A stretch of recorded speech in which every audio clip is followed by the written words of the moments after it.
দেখুন, আল্লামা রেজাউল করিম আবরার সাহেব হুজুরে এনায়েতুল্লাহ আব্বাসীর গোপন তথ্য ফাঁস করে দিলেন। এনায়েতুল্লাহ আব্বাসী চশমা পরা হুজুর, ওনার পরে 2 নম্বর মুনাজির ছিলেন কে? ডক্টর ইরশাদ আর বুখারী। রেজাউল করিম আবরার সাহেবের সাথে যখন বসছিল, শেষে বলে, আবরার সাহেব আমাকে মুক্তি দেন, আমার প্রেশার বেড়ে গিয়েছে। ব্লাড প্রেশার বেড়েছিল, মনে আছে? ওরে বাবা রে বাবা, 2017 সালে যখন বাস হওয়ার কথা ছিল, এনায়েতুল্লাহ আব্বাসী চশমা পরা হুজুর, ওনার পরে 2 নম্বর মুনাজির ছিলেন কে? ডক্টর ইরশাদ আর বুখারী। রেজাউল করিম আবরার সাহেবের সাথে যখন বসছিল, শেষে বলে, আবরার সাহেব আমাকে মুক্তি দেন, আমার প্রেশার বেড়ে গিয়েছে। লামাজাবিরা বসে নাই আবরারের সাথে, বেরলবিরা বসে নাই আবরারের সাথে। দেখেন কি করেছি, ইনশাআল্লাহ হকের পথে আসি। বড়দের দোয়া আছে, আকাবিরদের নজর আছে, আল্লাহ ওয়ালাদের নজর আছে। যতক্ষণ হকের পথে থাকবো, পৃথিবীর কোন বাতিল পরাজিত করতে পারবে না। পৃথিবীর কোন বাতিল আমাদের সামনে দাঁড়াতে পারবে না। আল্লাহ রাব্বুল আলামিন মৃত্যু পর্যন্ত আমাদের সবাইকে হেদায়েতের উপর দায়িম এবং কায়েম রাখুন। সবাই বলো না আমিন। আজকে আর নিচ্ছি না, কালকে বাদ জোহর আমাকে বয়ান করতে হবে গোপালগঞ্জ।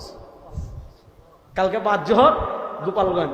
আমি প্রথমে এসে একটু খারাপ ব্যবহার করেছি, আসলে আমি আর না আজকে না, আমি প্রথমে এসে আপনাদের সাথে রাগের কারণ কষ্ট হয়েছে অনেক, রাগের মাথায় কিছু মানে রাগ দেখিয়েছি। আপনারা আল্লাহর বাস্তে আমাকে মাফ করে দিবেন, রাগ দেখানো ঠিক হয়নি। বাকি আপনাদের জন্য উচিত ছিল একজনকে দেওয়া।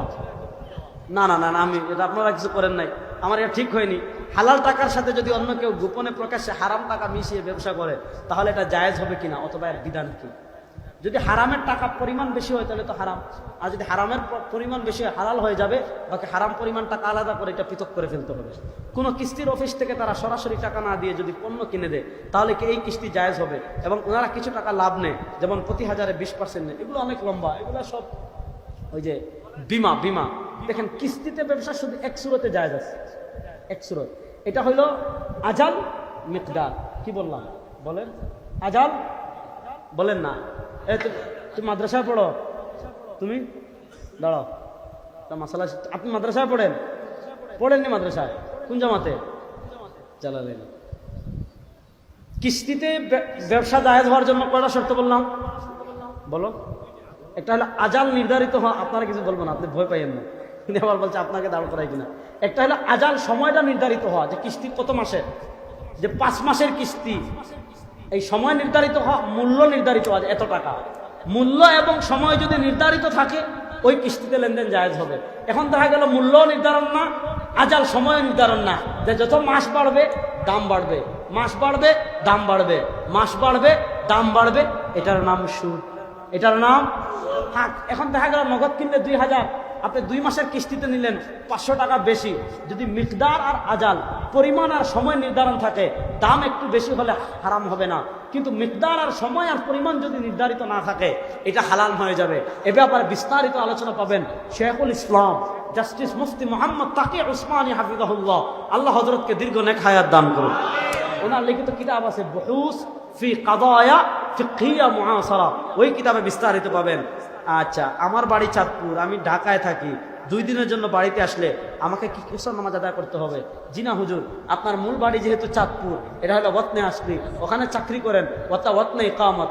আপনি আসার পথে রাস্তায় মুসাফির থাকবেন, বাড়িতে যদি 1 ঘন্টার জন্য আসেন, 1 ওয়াক্ত নামাজ পড়লে আপনি মুকিম। যেমন আমি থাকি ঢাকায়, আমার বাড়ি বাংলাদেশের আরেক প্রান্ত, সিলেটের কারাইঘাটের তালবাড়ি। তো ওটা হলো আমার ওয়াতনে ইকাম, ওয়াতনে আসরি, এটা হলো ওয়াতনে ইকামত। আমি যখন বাড়িতে 1 দিনের জন্য যাই, আমি মুকিম। আধা দিনের জন্য গেলে মুকিম। আপনি যদি 1 ওয়াক্তের জন্য চাঁদপুর আপনার গ্রামের বাড়িতে আসেন, আপনি মুকিম। আল্লাহ ইমামকে যদি রুকুতে পাই, তাহলে আল্লাহু আকবার বলে হাত বাঁধতে হবে, নাকি তাকবীর বলে সরাসরি রুকুতে শরীক হব? মাসালা একটু বুঝাই। দেখেন, ইমাম সাহেবকে যদি রুকুতে পান, আমরা অনেকে কি করি, মনোযোগ দিয়ে শুনেন, ওখান থেকে দৌড় দে, ঠিক না? আল্লাহ, মানে নামাজ পড়তেছে না, ফাইজলামি করতেছে মনে হয়। দেখেন, ইমাম সাহেবকে যদি রুকুতে পান, তাকবীরে তাহরিমা ফরজ, আল্লাহু আকবার, হাত ছাড়বেন, বুঝছেন? আল্লাহু আকবার, হাত বাঁধবেন না, মনোযোগ। আল্লাহু আকবার, হাত ছাড়বেন, আবার আল্লাহু আকবার বলে রুকুতে যাবেন। আমরা কি করি, ওই যে ওখান থেকে দৌড় শুরু করি, মাশাআল্লাহ, মানে মনে হইতেছে তোমার মনে করো ইসরায়েল আর গাজায় যুদ্ধ লাগছে, বুঝছেন? মনে হয় কি ইসরায়েল আর গাজায় কি লাগছে? যুদ্ধ লাগছে। মোটামুটি ওযুখানার থেকে হাত পা একেবারে মানে একেবারে আজ যুদ্ধ হবে নাকি নামাজ হবে না। আপনি যদি 1 রাকাত চলেও যায় সমস্যা নাই, ওযু করে ধীরে স্থিরে আসবেন, আয়সা রুকুতে পেলে আল্লাহু আকবার বলবেন, তাকবীরে তাহরিমা, তারপর আরেক তাকবীর বলে রুকুতে যাবেন। আরেকটা কুসংস্কার আছে, আমরা কি করি জানেন? ইমাম সাহেব যদি সিজদায় যায় আমরা দাঁড়াই থাকি, ঠিক না? দাঁড়াই থাকি না। উচিত হলো আপনি সিজদা দেন, একটা সিজদা বেশি দিলেন, সিজদা একটা বেশি দিলে নেকি আছে না নাই? আমরা মনে করি রুকুতে পাই নাই, তাইলে আর কি ইমাম সাহেব সিজদা দিদ্দা দিয়া পরে দাঁড়ায়, তারপর আমরা শরিক হই না। ইমামকে যেই অবস্থায় পাবেন আপনি শরিক হয়ে যাবেন, রাকাত পরে কাজা করবেন। এখন সিজদায় পান নাই বলে আপনি দাঁড়িয়ে থাকবেন, এটা করবেন না। আর আজকে সময় দিতে পারছি না। আল্লাহ যেই কথাগুলো বললাম আমাকে আপনাদের সবাইকে আমল করার তৌফিক দান করুন।